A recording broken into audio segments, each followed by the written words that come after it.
Ladies and gentlemen, welcome to The Flow Within. I'm your host, Tony G. Today I have the awesome pleasure of speaking with one of my good friends, a badass frontwoman of some great hard rock and metal bands in Denver, Monica Rivas. Monica, thanks for being on the show today. Thanks for having me. I'm so stoked that you're here. We were just catching up a little bit before the show, so I'm just really excited to dive in today. But what's new? What's been going on with you? Oh, man, just working my butt off. Yeah? Yep. Picked up a second job, and then in between that, just playing music all the time, hanging out, writing. Been doing a lot of recording. Excellent. So much recording. It's fun, but also, like, I miss playing shows. Have you been doing a lot of home recording? Are you working in a studio? Or doing home recording for all of our scratches, and then currently we're working with Mr. Taylor Hahn at Hahn Audio out here in Denver. He's awesome. I have heard of him. Yes, he's a great guy, super talented. So been doing our professional stuff for like our singles there, and then all of our scratch tracks and stuff like that at home. Very cool. What's the new stuff that you've been writing? It's a little bit similar to my old band, Fortune. Still very like alternative poppy, but like with a lot of that metal and math rock kind of feel to it. And then just allowing ourselves a chance to explore. I feel like we spent a lot of time in my previous band just like, what's our sound? Like we have to be cohesive. But I don't know. We just decided that we're just going to write whatever comes to us. And, if it makes a cut, it makes a cut. Yeah. For us, at least for our albums. But, I think there's a lot of cool things in the works. That's super cool. Yeah. Trying to push the envelope. Was that kind of stifling when you were just trying to fit like a specific genre or a sound? Does that cut down on your creativity? Does it force you to do things that you're just not, that are kind of outside of your comfort zone? Or? I feel like it just, yes, it is a little stifling. Yeah. Cause I feel like we will write stuff and instead of being like, oh, this is all the potential it has, we'd be like, nah, next, and I feel like it just kind of shut down a lot of opportunities, for different songs, which, I can't really have any regrets about it. We still had a bunch of really awesome songs that came out, but, now I feel like we're able to allow ourselves to kind of push the envelope to like kind of get outside the box, which is, how great things are created anyway, Definitely. Different genres and techniques and stuff like that. So now that you're kind of out of that more constrained kind of feel, like where are you pulling from for this new stuff?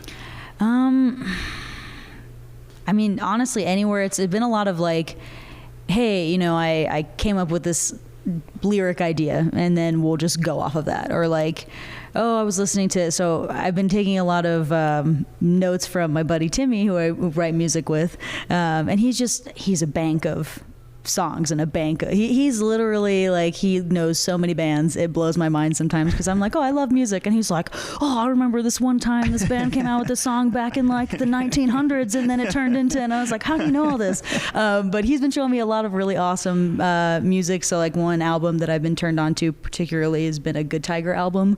It's a pink and white one. But just the intricacy of the guitars and like his, higher pitched like singing just really kind of like hit us. We're writing a song right now that, is really in that realm of things. And I was like, we can do this for like, I don't know, just kind of coming up with different ways to layer vocals and not just being so like in my safe zone, trying really hard to push into like my falsetto more often. And nice. Like, I don't know, really anywhere. Yeah. That's so cool. I can't wait to see the new project. What's the name of the new project that you've been working on? Dancing with Dante. Dancing with Dante. Excellent. Yeah. I'm so pretty excited. I'm pretty excited about it. Well, what got you into music in the first place? Like, let's go way back. How old were you and what role did you play and how did that kind of grow throughout your life? It's funny. Like, I feel like I've been avoiding it a lot as a kid. I really liked singing, but I had all these other dreams. I want to be like a zoologist and, all these other random, a vet, things like that with animals and whatever. But, and then I played a lot of sports. My dad was like, oh, you got to try everything. So I played soccer for 7 years. I was okay. I was not like, a soccer star or anything like that. And then my last 2 years of high school, middle school I was taking choir, but it's just kind of like a, elective. Everybody had to take it. Mm-hmm. And then my last 2 years of high school, I was like, I really don't want to play soccer. Like, I want to be able to like, explore my musical side. So maybe a year or two prior to that, I picked up the guitar and played leisurely, and then I started doing theater and choir, like competitions and stuff like that. And I was just like blown away by a lot of I was an emo kid, so a lot of like the emo bands in early 2000s, and they just kind of like took my breath away. Everybody knows I'm like a huge Paramore fan. Oh, I'm with you there. Yeah, that's OG right there for me. And watching her perform as many times as I did, and like just, I guess, studying without thinking that I was studying, and I was like, that's what I want to do. Like, I don't know, it just like clicked, and I tried for a while, try to get some different bands going, but the hard part about it is finding people that want to, dedicate the time for something that doesn't necessarily have like a return immediately. And then I got into a band in my senior year of high school, and I was out in California, and started writing with them. And, at that point I was like, this is, what I have to do. But then I had another setback, and I went to a culinary school, cause I just, I was like, I don't want to go to college. Like, I don't want to go to college. I just want to play with my band. And, my parents were not about that. They were like, we have to go do something. So I went to culinary school, and that set me back like 2 years. I didn't pick up my guitar. I played like a little open mic every now and then.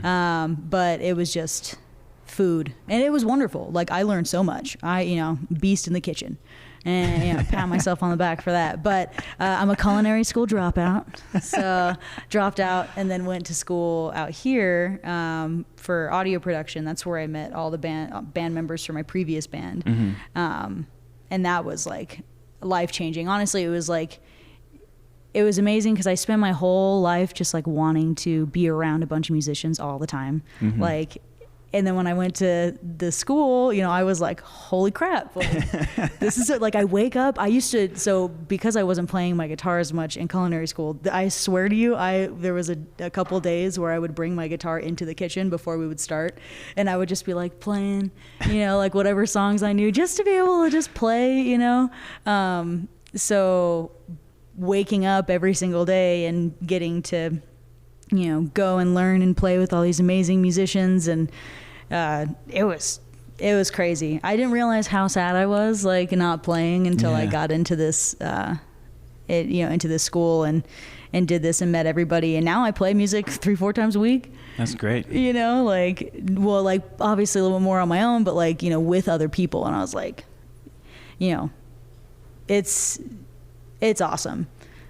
So, I mean, that's, I guess that's really what got me started. And now I'm just doing it all the time. I was just thinking about how grateful I am about it. There's a new YouTube channel idea right there. Just like you warming up on the guitar and you're like, hi, today we're going to make some beef Wellington. Oh my God. Little clips of like me playing in the background. I'll put it up at the top while I'm making the beef Wellington. Or just, while you have to like let stuff rest, or while you're baking it, just like sit there, just be like, this is a new little song I wrote. This is a song I wrote called Beefy Wellwell. So what does music mean to you kind of in general? I mean, obviously it sounds like it's ever since you kind of really jumped into it, maybe in your later years of high school, it just sounds like it's been something really important. But like, what does it really like mean to you in general? I feel like it's kind of like a life raft, and I know it's like super cliche, but I don't say how grateful I am enough to have this kind of outlet, for my emotions, because I know so many people that just have these really awful coping mechanisms, like just because I don't, dive into these awful habits, doesn't mean that I don't have a lot of stuff going on in my brain. I've just been able to channel that into playing. And that's been a huge thing for me. Like, because there were so many moments in my life where I could have just like totally fallen off the deep end, but instead I was like, I'm gonna jam for a little bit. I'm gonna write some poetry. I'm gonna, like, I internalize all my feelings and start like trying to write in my head when I'm feeling certain things. So yeah, for me, I mean, it's been the thing that keeps me afloat through all aspects of life that we've been going through. Definitely. I know that very, very well. Yeah. On a very sympathetic level. Yeah, right. Feel that on a spiritual level. Yeah. No, that's really great. So when did music start becoming something cathartic for you? Like when did you really start, instead of just performing music, when did you start using music as a medium to kind of address your emotions? I think I did it a lot as a teenager, when on my off times when I was playing, and then even more so. So I had kind of like I did have a moment where I fell off the deep end a little bit, right? I was in culinary school and I was like miserable, like I would.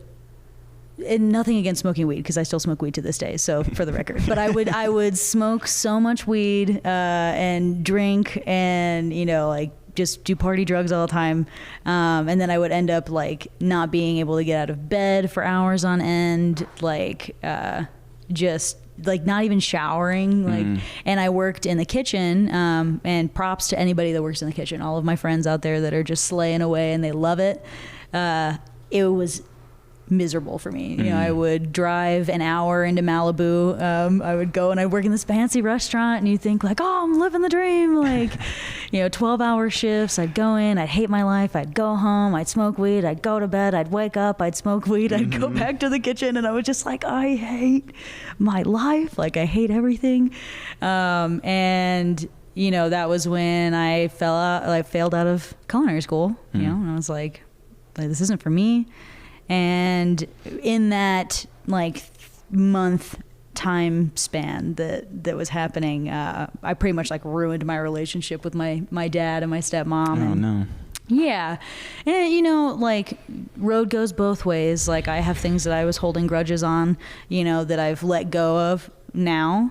But that it was really hard for me for like 8 years, and but that whole 8-year time span, I was like, I'm going to do what I want to do, and I'm not going to let anybody tell me like what I need to be doing with my life. And I spent 8 years, building myself up, going to school for something that I enjoyed, playing music with all of my friends. I got married, and just really built myself back up, from that point. And I used music to confront a lot of the things that I was feeling, a lot of the anger and frustration, so that it's kind of like that idea of write a letter and then just like light it on fire, or put it in a box or bury it or whatever, but instead I put it out for everybody to hear and know that I put it on display. I put it on display and said, F you, I hate you. Like, hey, sometimes you have to. Honestly, yeah, it was awesome though, because like to hear something that you wrote put together and mixed and mastered and just like all of your favorite bands, the first time I heard one of our songs like actually get finished, like full production and everything, I cried. I just sat there and I was just like, oh my God, like this is what it feels like, and they get better, the mixes and the masters and everything that we do keeps getting better. So I was just using it to dive into those things. It can be pretty hard sometimes. Like I feel bad for things that I say sometimes, How so? Like because it's out there, like I can't take back any of those things, all I can say is I'm sorry if we dated and I didn't like you afterwards. Everyone's pretty cool now. Every musician that's a song like that. And like, I'm sorry if we had a fight and you're in one of my songs. But also I feel like it's a self-conscious thing too, because there's times I write songs about myself specifically and not about any sort of situation, and I'm like, oh, you're stupid, why'd you write that? Oh, like you should probably find a better way to describe that because you sound like a 13-year-old girl, or like like I beat myself up really hard when I write, which can sometimes put me in like serious writer's block. I don't know anything about that. I promise. I sit down and I write, and I just write. And you're just like, God, I'm the best. Grammy-winning songs back to back to back to back. Yeah, right. No, I totally sympathize with that. I can totally understand, because for me, when I write stuff, I'm like you. I can't write about beefy well, you know. I have to write about like things that really seriously affect me and really hit me hard in like all the feels, you know. And so all my best songs have been super true, but sometimes I don't write for years because nothing like really sticks, or I don't know how to express something. It takes me forever until one day I'm just like, here's the line. Oh, okay, let's start with that line and then let's write a song. Oh, yep. and when you finish them, you're like, oh, yes, like I feel so good about it. But like the process to get there is so, but that's one thing that, you know, like I really appreciate about, you know, Timmy is like writing with him. He's always pushing me to like improv all the time. And I hate it so, because I'm just like, why? Like anytime I'm sitting in my head and I'm sitting there and I'm like, the flowers float. No, don't say that. The wind smells like God. Why are you? And I'll sit there and I'll just complete blank stare while everyone else is just having fun. And I'm just like, or like short circuiting in my brain. Like, because every time I go to say something, like, you're dumb. Which for anybody who thinks I have excellent self-esteem. So. Yeah, it's really tough. So I know that you sent us a song earlier today. So why don't you explain the name of the song and kind of where this one specifically draws from? So this song is called Move. It is a song, it's a quarantine baby, right? Okay. So I was very, very lucky. You know, I worked with Apple for a little while and they sent me home for 3 months paid. And I just sat at home. And I was like, okay. You know, like, and you think it's that kind of thing that, like, if I had all the time in the world, like, how much music would I create? And I had all the time in the world, and I was just like, okay, like, where's the creative juices? And you know, I was just playing my guitar one day, and I wrote this chord progression, and then what I started writing was about feeling like I have all the possibilities in the world. I have all the potential, you know. But I wasn't doing anything with it. You know, I felt stuck. I felt like pretty much like 6 years had gone by, and like, what do I have to show for it? Granted, you know, I did a lot of amazing things in those 6 years. But did I get close to where my main goal? Like, no. You know, so when I wrote it, I was like, this is what it's about. Like, I need to move. I need to do something. I need to, like, I can't get, like, no successful person ever got where they were because they were like, I'm just going to wait for things to come to me. Like, no, I've got to go, you know, after it. And it was a really, like, I hope I use this word like correctly. It was like a cathartic experience for me because I realized just how minimal I had been doing, you know, and I have all the opportunities right now to push myself and, you know, give up a couple nights of sleep and, you know, chase my dreams. So pretty much what had happened was I wrote the chorus and I FaceTimed Timmy and I was like, Timmy, I've got this chorus. It, you know, goes kind of like this.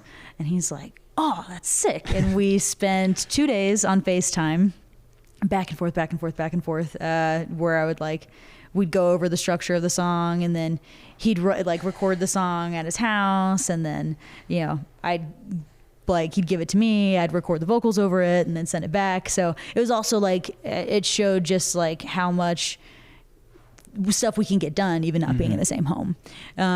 So that's pretty much where this song came from, and it, I don't know, it just slaps a little different, you know, like it really does. And it kicked me into high gear, and I was like, okay, you know, I got to grind, and I can sleep when I'm dead. Nice. You know, so I love it. Yeah. All right, well, let's give Move a listen. I think it's funny how we haven't figured out that we've been wrong all along. Wasting away as we lose sight of everything, and we forget where we belong.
Thank you. I love it. No, seriously, thank so you. good. I mean, we were talking about Paramore earlier, and just immediately right when you start singing, I'm like, is Haley Williams on this show? Oh or is my that God, Monica? no. Yeah, it's so good. And then, of course, a little backstory about me. I've seen you guys as your previous band because we share a drummer. Yeah. And so I know all the peeps in the band, and every time I hear something, I'm just like, that's Zach. Oh, that's definitely Timmy. I could just hear it. But it's very cool because you were talking earlier about, with Fortune, you were kind of like making this distinct, cohesive sound. But I'm so happy that you guys have kind of broken out of that, but still kept like the roots. That hasn't changed. You're not like, all right, now we're just gonna like make some flowery pop. No, never. Like you're still, you're still in the same vein. You're still with the same roots. But oh my gosh, yeah, that sounded great. Oh, thank you so much. Thank you. When is that one dropping? Is it live? Is it? No set date yet.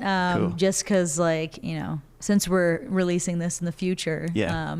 Back in the day, like a month from now, when you're seeing this, we dropped our band name, and because that's what we were just really like. We want to be able to do this as much as we can, and in order to do that, we just have to do everything with a purpose. So we've just been waiting and sitting and writing and really finding a good game plan for it. And yeah, now everything's starting to come together. So I love it. Thank you. It sounds so good. Thank you. You guys have some other awesome stuff in the works? Yeah. It'll be no surprise to anybody that's seen us play before. A lot like the splitting of Fortune, it was good, like they were pretty cool about us being like, hey, can we take the stuff that we wrote that never got recorded? So you'll hear a lot of familiar things, but you'll also hear a crap ton of things that have just been under wraps that we're pretty excited about putting out. That's so cool. How long has it been since you played live? Oh my God. Too long? In the before time. Oh man. Because our last show was supposed to be at the Marquee and it was sold out. And brutal. Literally the day of our show, they were like, hey, JK, you're not playing anymore. And I was like, so I have to say probably, almost 2 years. Almost. How has that impacted you, not being able to get out and actually play it live? I didn't think it was as bad as it was until recently. So I've been kind of in a funk. I've been really, I've realized that I've just been working so much that it makes the things that I like suck. And maybe it's because Mercury's in Gatorade or whatever it is that's happening, but Mercury's in Gatorade. Yeah, whatever it was, right? Retro, I think it's retro yeah, Gatorade. That's my favorite thing is Mercury's in Gatorade, and some things are just happening right now. But I just have been really, for lack of a better term, just sad, and I show up to it's just a struggle. I go to work and then I come home, I have 5 minutes, I eat, and then I'm like, okay, what are the 8,000 things I need to do today? And I'll go, Timmy's like, oh, come over to my house, and I'm just like, oh, sure, when I really should be grateful, but the last couple months or so I've just been showing up and just hating everything and being in a bad mood. And I think a lot of that too is just not I wasn't taking care of myself very well before. I was just going and going and going, never taking any time for myself. And then when I did take time for myself, I would just sleep, which there's nothing wrong with sleeping, but I know that when I'm really depressed is when I sleep a lot. And on top of that too, I feel I've really been struggling with my ADHD. And I hate blaming things on it, but the more I realize just how hard it is for me to do the things that I like, because I just have overwhelming paralysis. I'm okay, I have no executive function. I have no okay, what goes first? Otherwise I'm just the sticky notes are everywhere and I'm just oh, I'm gonna go to bed. Yeah, so much to do, so little time. Yeah,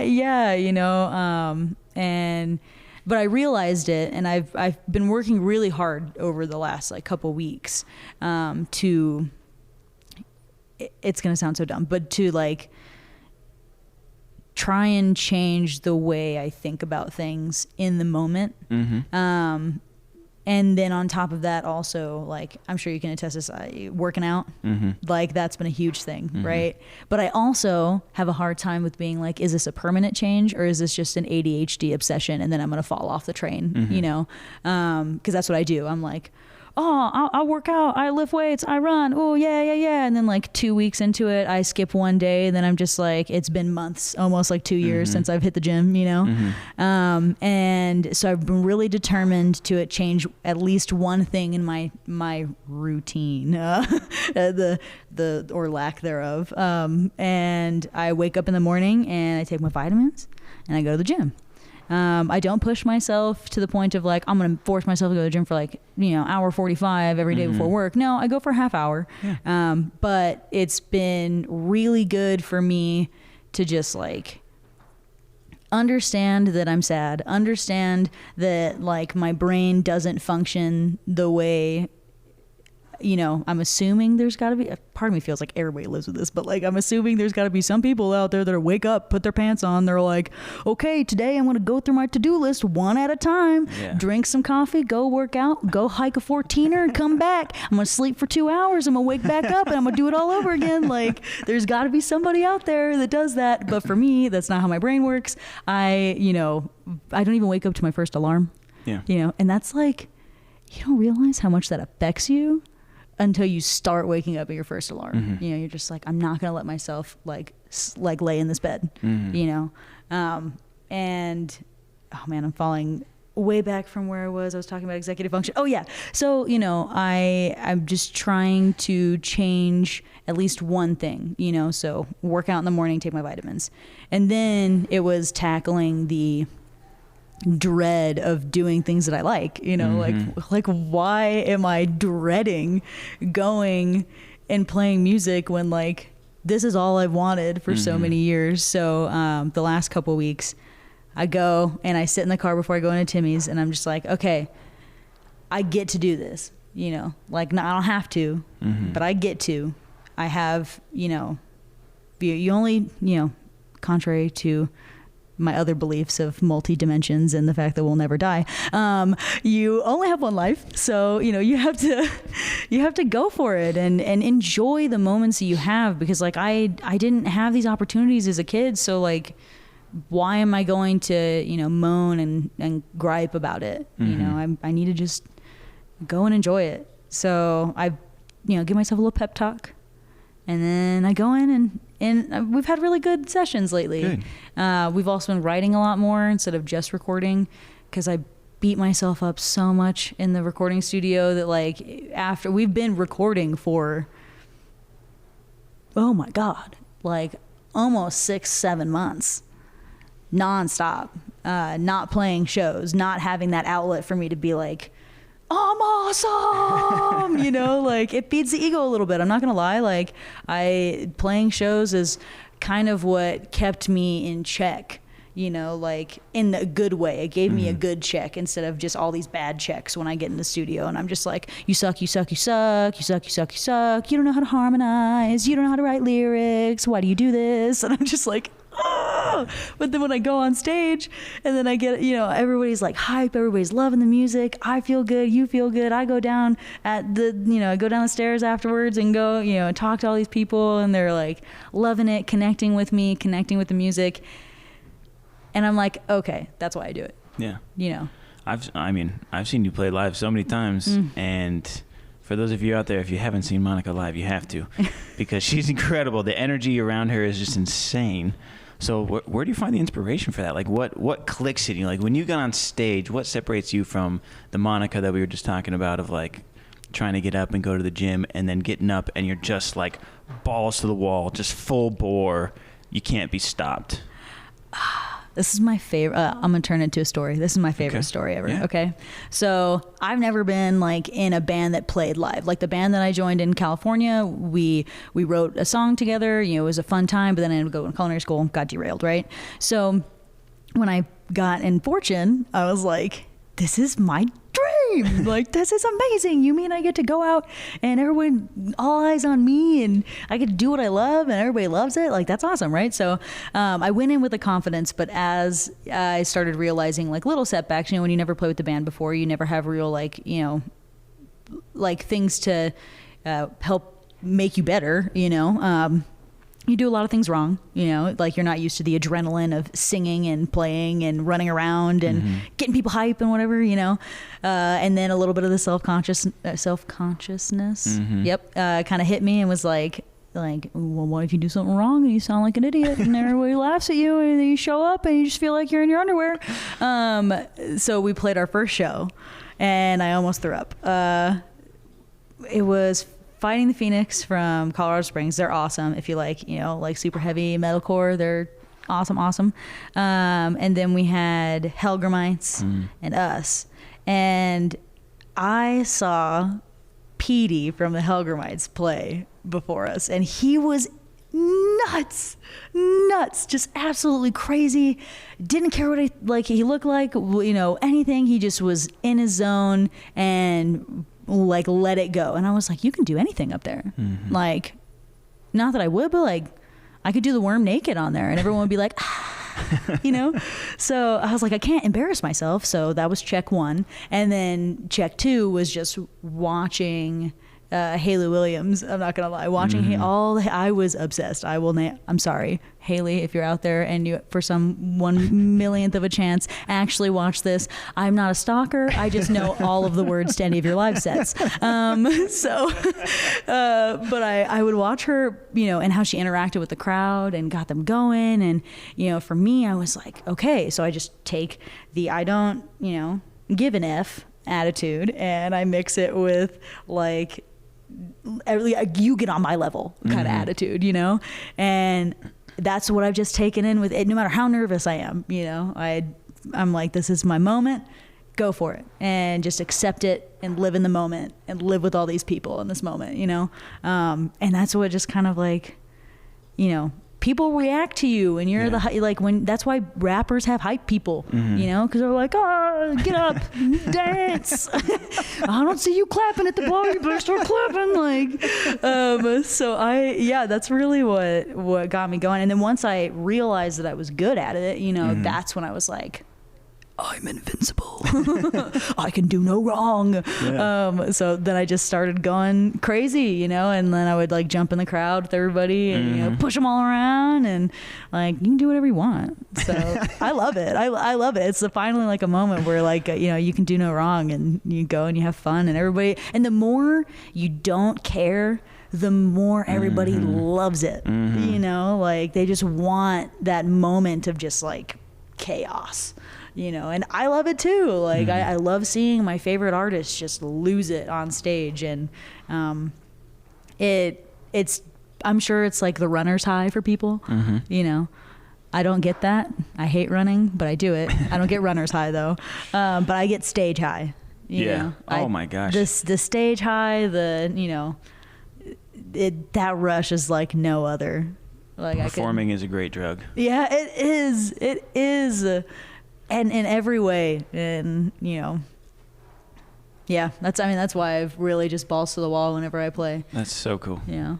I always used to think, like, especially when I was cutting my teeth, I had to like put on a performance versus putting on a show, and I think that took me a long time to really catch up. I remember, I don't know, probably 13, 14 years ago, I saw Killswitch play, and their lead guitar player shows up, and he's wearing like these ratty-ass boxers, a wife beater, and like one floaty on his arm. But he just got up there, and plays every note to a T, and he's just sitting there, and he's just like, he's not playing for a second, he's like pointing at somebody, and then he would just rip this like sick lick, and then he'd find somebody else in the crowd, and it was just so engaging. And you're right, it doesn't matter what you look like, doesn't matter how you act, you just want to be up there and you want to have fun. And if you act like a statue and if you act like this is a performance, people will just be like, oh, this is interesting, I guess, but it doesn't draw them in. Oh yeah. And that's yeah. one thing I love about your live performances is I had never seen you live, and Zach, our mutual drummer, was like, just wait till you see Monica. And I was like, I don't know, it'll probably be pretty good. And then I watched you guys play and I was like, what the fuck? Like, this is so incredible.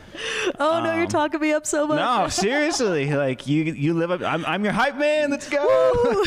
Everybody get up for Monica. But seriously, like when I saw you play, I was just like, okay, this is what I want my bands to be like. And of course, you know, some of my band iterations haven't really been that kind of in your face kind of music per se, but still, like when I get on stage, regardless of the genre that I'm playing, I just love to be in it. Oh yeah. Because again, same thing. It just makes me feel like I'm actually being myself and like putting on not a show or a performance, but I'm just being myself and entertaining the people the best way that I know how to. Yeah. I mean, it's like a dance, you know, like if it's a one-sided dance, you know, it feels to me more like a symphony, and they're beautiful. They can be totally beautiful, but I think what's so appealing about going to a symphony is there's so much going on that even though they're just sitting there, the music itself gets like pushed around the room. Whereas like if you're a 5-piece band, even 7-piece band, you know, like, yes, like if you were to just stand there like statues, would it still sound good? Of course, you know, but there's just that little bit missing,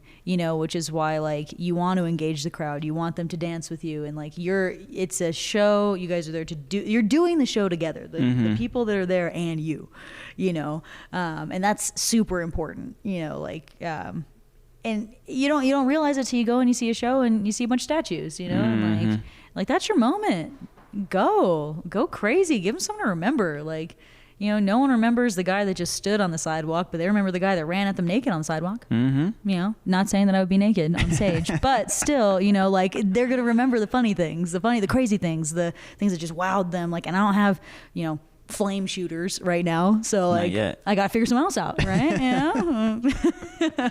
I just went and saw Fall Out Boy and Green Day, and they were like, Pete Wentz has this like butane cannon on the top of his bass. I love that so much. Yeah, and he was just like oh my gosh, I love that so much. That's so cool. Yeah, it was awesome. It was a good show. I'm totally with you. To all the musicians out there, like, join the movement. Be yourself. Like, be your dang self. And just have fun and engage with the crowd, because I'm totally with you. There were so many times when I play a show and I'd be like, okay, we sung those harmonies absolutely perfect. We played every note exactly right. I don't know why people aren't shutting up and they're just talking over us. Then you realize, you know, like, people can just listen to that stuff sitting in their car. You know, people don't go to a live show to hear pristine music. They go to be in an environment. An environment, yes. And also, like, I really think a lot of people need that. So I was supposed to go to Bad Flower last night. I had just been vaccinated, and I wasn't vaccinated long enough, right?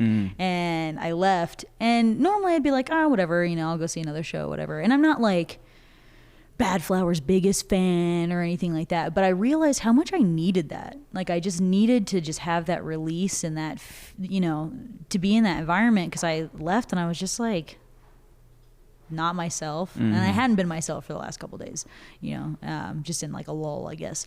But like, I needed that moment to just like let go and be around a bunch of other people that are just letting go.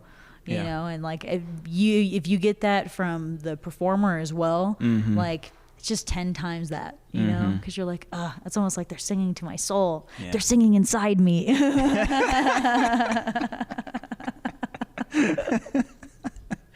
feel it inside me. I'm totally with you. It's you know, if you just went to a show to listen to the music, you know, you could just listen to a live album that people have, you know, and just stream those. Can we talk about that really quick? Please. Excuse me. People that don't listen to albums front to back, I hate you. Okay? I just want to say, my wife and I had this conversation. I don't hate my wife, but she's like, you know, she likes to have a mix of things going. And I like to listen to the whole dang album, okay? Like, even if I don't like every song on it, if I'm trying an album for the first time, like, I will listen to the whole album like I will watch a movie. You do not pick little pieces of a movie. You do not watch the beginning of A Christmas Story and then end it with Halloween. Like, you don't do that. That's not how that works. So like listen to the albums front to back, and then make a decision on the band. Okay, that's all I'm saying. Like some of my favorite albums, like you would never even known you liked every single song. Yeah. Like and we put so much work into it. Okay, it's not like we just throw it together and we're like, well, that's my album. No, we're like, you know, we're gonna put this song in front of this song because this song means that, and then we're gonna put a little, you know, transition there because this is what I was feeling at that moment, and you would never know if you just keep skipping over them. So. Okay. I think we're Thank a little you for jaded. my TED talk. No, it was great. I think we're just a little jaded because, you know, no longer are the days of like the CD player or the cassette tape, you know, where it's like you just put it in and that's kind of what you do. Now we're on Spotify and it's like, this song sounds great. Let me make a radio station for it, you know, and then you just jump around. CDs and cassettes are for the people born in the late 1900s. Yeah. How old that sounds. Oh, my parents, they were born in the late 1900s. But I think a lot of people get away from that, though. You know, I think a lot of people with Spotify or with Pandora or with all these different algorithmic software things that we have that are pretty decent platforms to be able to find music and different music that you were never into. Yeah. It's very easy to just get that rush and be like, this band was good. What if I start a radio on this band? Maybe I'll find something else. And if you find something else, if you're going to do it that way, I'm all for it. But like once you find an artist, listen to one of their albums. Okay? Like listen to a whole one. You will be surprised. Nothing is more like relaxing than putting on a whole album of any genre, you know, even if you're like a metalhead. Like put on a whole album and go for a drive. And just listen, don't skip. And I feel like it's really good for my brain too. Yeah. You know, like I get to be in that moment because there was like a lot of these albums, you know, like people write these albums and they put it together and that's like a piece of their soul, you know, like connect with that, feel that for a moment, you know, because that's what they're meant to be done as, like they're meant to be listened to like that. So makes me so mad. When can we expect your album out?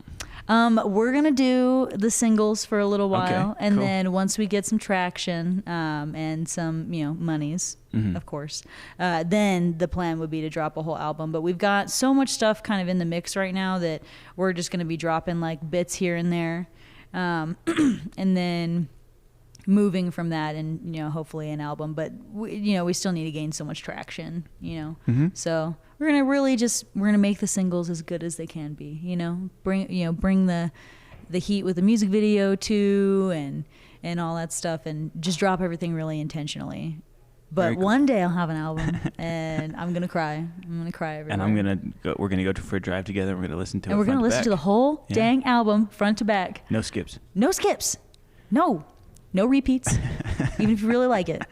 No skips. That's for the second time around. Yep. All right, why don't you tell people where we can find you? Where can we find your music? Where can we find your social?